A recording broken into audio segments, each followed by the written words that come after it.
Hello, welcome to my channel. അപ്പോൾ ഇന്ന് നമ്മൾ മാന്തൾ തേങ്ങാപ്പാൽ കറിയാണ് ഉണ്ടാക്കുന്നത്. അതിനുവേണ്ടി ഞാൻ 2 ടേബിൾ സ്പൂൺ വെളിച്ചെണ്ണ ഒഴിച്ചിട്ടുണ്ട്. കുറച്ച് ഉലുവ, അതായത് 1/2 ടീസ്പൂണോളം ഉലുവ ഇട്ടിട്ടുണ്ട്. അത് പൊട്ടി വന്നപ്പോൾ അതിലേക്ക് നമ്മൾ 1 ഇഞ്ച് നീളത്തിൽ ഉള്ള ഇഞ്ചി, 1-1.5 ഇഞ്ച് നീളത്തിലുള്ള ഇഞ്ചി ഇട്ടിട്ടുണ്ട്. അതുപോലെ തന്നെ കുറച്ചധികം ചെറിയുള്ളി അരിഞ്ഞത് ഇട്ടിട്ടുണ്ട്. അപ്പോൾ ഇതിന് നല്ല ടേസ്റ്റാണ് മാന്തൾ തേങ്ങാപ്പാലിൽ വെച്ച് കഴിക്കുമ്പോൾ. അതുപോലെ ഞാനൊരു പച്ചമുളക് ഇട്ടിട്ടുണ്ട്. വേണമെങ്കിൽ 2 പച്ചമുളക് ഇടാം, കാരണം എനിക്ക് ഇതിൽ എരിവ് അധികം വേണ്ട, അതുകൊണ്ടാണ് ഞാൻ 1 പച്ചമുളക് ഇട്ടത്. പിന്നെ അതുപോലെ തന്നെ 5 വെളുത്തുള്ളി അരിഞ്ഞതും പിന്നെ കറിവേപ്പിലയും ഇട്ടിട്ടുണ്ട്. അതുപോലെ തന്നെ 1 വാളൻപുളിയാണ് ഇട്ടിരിക്കുന്നത്. പുളി കൂടുതൽ വേണ്ടവർക്ക് കൂടുതലിടാം. അതുപോലെ 2 മുരിങ്ങാക്കോല് അരിഞ്ഞതും ഇട്ടിട്ടുണ്ട്. പിന്നെ ഞാനിതിൽ കാന്താരി മുളക് ഇട്ടിട്ടുണ്ട്.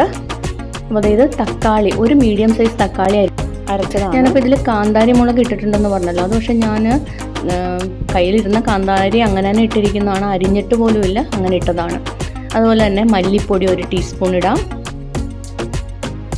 1/2 ടീസ്പൂൺ മഞ്ഞൾപ്പൊടി, പിന്നെ 1.5 ടീസ്പൂൺ കാശ്മീരി ചില്ലി പൗഡറാണ് ഇട്ടിരിക്കുന്നത്.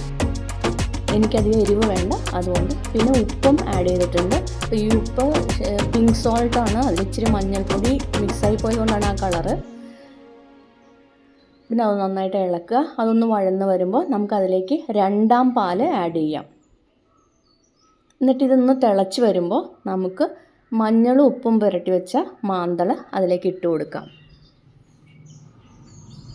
അപ്പോൾ ഇതൊരു 6 പീസസ് ഉണ്ട്, അതായത് 3 വലിയ മാന്തളാണ്, ഇത് 2ആയിട്ട് മുറിച്ചത്. അങ്ങനെ 6 പീസസ് ഉണ്ട്. അപ്പോൾ അത് ഞാൻ ഇട്ട് കൊടുത്തു. ഇതിപ്പോൾ നമ്മൾ ഇട്ട് കൊടുക്കുമ്പോൾ പിന്നീട് അങ്ങോട്ട് ഇളക്കരുത് കണ്ടമാനോട്ട്, കാരണം ഈ കൊഴുവയൊക്കെ പോലെ തന്നെ പെട്ടെന്ന് അലുത്ത് വരും. അതുകൊണ്ട് പിന്നെ അതിലേക്ക് നമുക്ക് ആവശ്യത്തിന് കറിവേപ്പില ഇട്ട് കൊടുക്കാം. കറിവേപ്പില ഞാൻ 2-3 പ്രാവശ്യം ഇടുന്നുണ്ട്, അത് എങ്ങനെയാണോ ഓരോരുത്തരുടെ സൗകര്യമാരിടാം. പക്ഷേ കറിവേപ്പില ഇട്ട് കൂടുതൽ ടേസ്റ്റാണ്, അപ്പോൾ അതുകൊണ്ട് ഞാൻ കറിവേപ്പില ഇട്ടിരിക്കണം. അപ്പോൾ ഇതൊന്ന് വറ്റി വന്നപ്പോൾ നമുക്കതിലേക്ക് ജസ്റ്റ് ഒന്ന് മിക്സ് ചെയ്ത് കൊടുത്തേ ഉള്ളൂ, കാരണം ഇത് പൊട്ടി പോരും. അപ്പോൾ ജസ്റ്റ് ഒന്ന് ഇങ്ങനെ ചെയ്ത് കൊടുത്തോളൂ. അപ്പോൾ ഇത് വറ്റി അങ്ങ് വന്നു. ഇനി നമുക്കിതിലേക്ക് 1ാം പാൽ ആഡ് ചെയ്യാം.